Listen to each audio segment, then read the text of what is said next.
நல்ல ரியாக்ஷன்.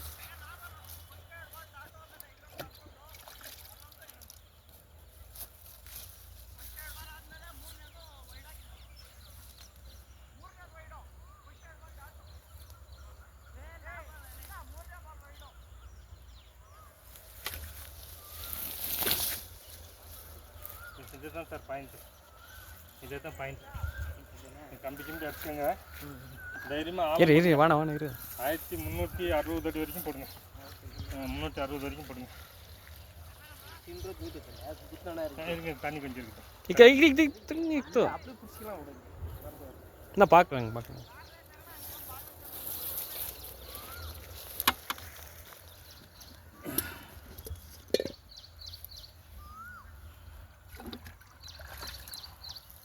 இப்போ அந்த போர் அது என்ன பண்ணுதுன்னு பார்த்து வரலாமா?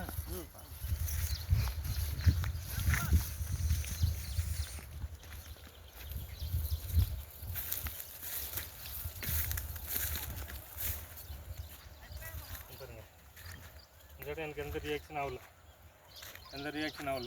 விட்டுவிடணும். அது போச்சு விடு அது கட்டே. இப்போ நம்ம அந்த பாயிண்ட்டு போகிறோம் பாருங்க. போச்சு விட்டுவிடும்.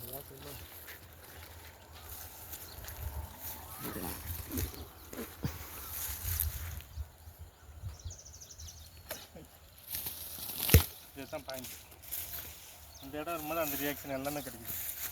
இது வந்து உங்களுக்கு தண்ணி கொஞ்சம் ஆழம் சொல்கிறது கொஞ்சம் ப்ளஸ் மைனஸ் ஆனாலுமே தண்ணி உங்களுக்கு கேரண்டியாக இருக்கும்.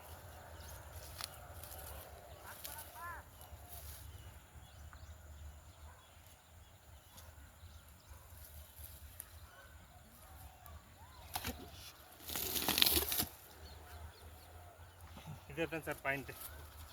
இந்த இடத்துல ஒரு கம்பி அடிங்க.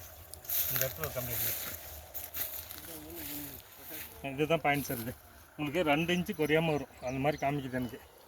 நீங்கள் ஆனால் ஆழம் வந்து 1360 வரைக்கும் டார்கெட் பண்ணணும். ஒரு 50 அடி ஜாஸ்தியாகவும் கம்மியாகவும் போடலாம். மேலே 300 அடி 500 அடி எல்லாம் கேப் வரும். தண்ணி வந்தாலும் வந்துச்சு இல்லைன்னு இல்லை. 1000க்கு மேலே 3 கேப் வரும். ஓகே, எங்கே வேணாலும் ஃப்ளோ ஜாஸ்தியாகும். நீங்கள் 1360 400 கூட டார்கெட் வச்சுக்கோங்க. 1200லேயே நல்லா இருந்தால் கூட ஸ்டாப் பண்ணிக்கோங்க. அங்கே இருக்குது தண்ணி. நான் சொல்கிறது ப்ளஸ் மைனஸ் ஆகும். அதை டார்கெட் பண்ணாதீங்க. தண்ணின்னு கேரண்டியாக இருக்கும். சரிக்கா, இதே தான் point. Okay, God bless you sir. நல்ல தண்ணி கிடைக்கட்டும். இதில் எத்தனை போர் போட்டுக்கிறீங்க சார்? எல்லாம் இருக்குது சார். 4-5 இருக்குது. 4-5 போர் இருக்குது எல்லாம். இது போடுங்க. இது நல்லா தண்ணி வரும் உங்களுக்கு. சரி, இது போடுங்க. நல்லா செக் பண்ணி கொடுத்துக்கிறேன். நல்லா வரும் தண்ணி. சரி, இது வந்து நல்லா காமிக்குது. இதே தான் பாயிண்ட்டு. போடுற டைமில் எனக்கு வீடியோ அனுப்பிச்சி கொடுங்க சார். ஓகே, கடவுளை ஆசீர்வதிக்கிட்டோம். Okay, God bless you sir.